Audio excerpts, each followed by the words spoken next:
रामचंद्र की सुत हनुमान की उमापति महादेव की बोलो जी भाई सब संतन की सनातन हिंदू धर्म की माता की भारत माता की छत्रपती शिवाजी महाराज की धर्मवीर छत्रपती संभाजी महाराज की। आज पश्चिम नागपूर नागरिक संघाच्या वतीनं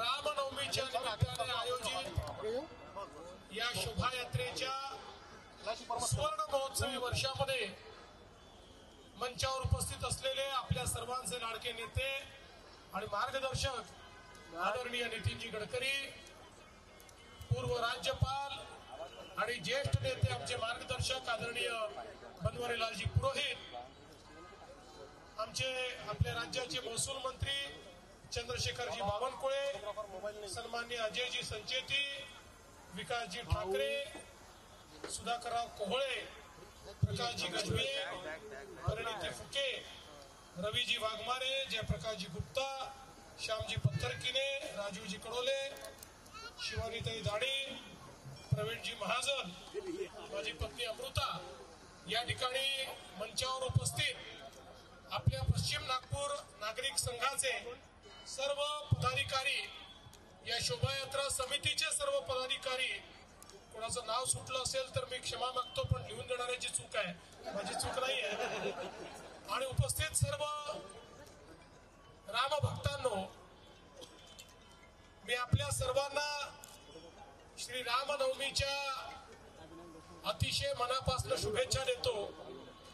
प्रभू श्रीराम जे आपले राष्ट्रपुरुष आहेत, ज्यांनी खऱ्या अर्थानं उच्च जीवन मूल्य काय असतात हे आपल्याला शिकवलं, मर्यादा काय असतात हे आपल्याला दाखवलं, आणि खऱ्या अर्थानं आपण असं मानतो की ज्याचा उल्लेख नितीनजींनी केला की सर्वोत्तम राज्य कुठलं तर ते रामराज्य, कारण रामराज्य म्हणजे भेदभाव विरहित राज्य, रामराज्य म्हणजे सत्याचा विचार करणारं राज्य, आणि रामराज्य म्हणजे प्रत्येक व्यक्तीला अधिकार देणारं राज्य। अशा प्रकारचं राज्य स्थापन करण्याची आपल्या सर्वांची मनीषा असते, आणि म्हणूनच प्रभू श्रीरामांची आराधना आपण सगळे करतो।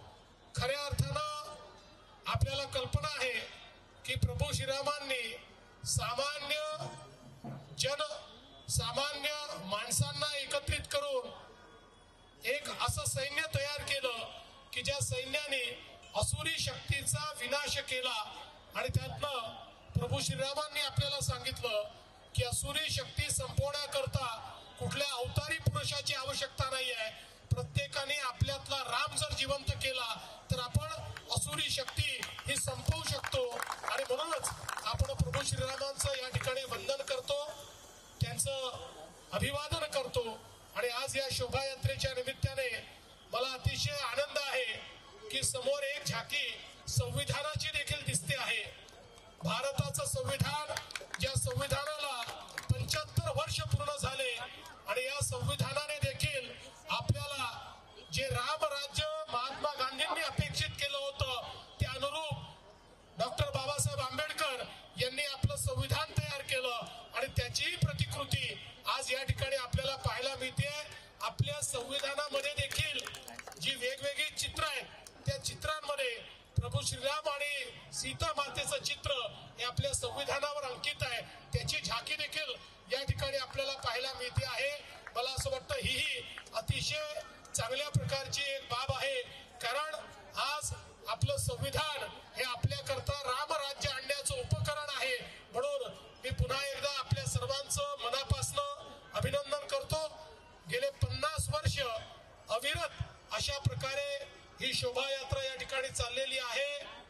ज्या ज्या लोकांनी इतके वर्ष या शोभायात्रेमध्ये आपला सहभाग दिला त्या सर्व लोकांचं मी मनापासून अभिनंदन करतो। मी देखील त्यातलं एक आहे, त्यामुळे माझंही अभिनंदन करतो, आणि सगळ्यांचं अभिनंदन करून मी या ठिकाणी पुन्हा एकदा रामनवमीच्या शुभेच्छा देऊन माझं बोलणं संपवतो। धन्यवाद। जय हिंद, जय श्रीराम। मनपूर्वक धन्यवाद. देश विदेशातील प्रत्येक घडामोडींचे लाईव्ह अपडेट मिळवण्यासाठी आता साम टीव्हीच्या सर्व सोशल मीडिया प्लॅटफॉर्मला लाईक, फॉलो आणि सबस्क्राईब करा. तसंच सर्व नोटिफिकेशनसाठी बेल आयकॉन प्रेस करायला विसरू नका.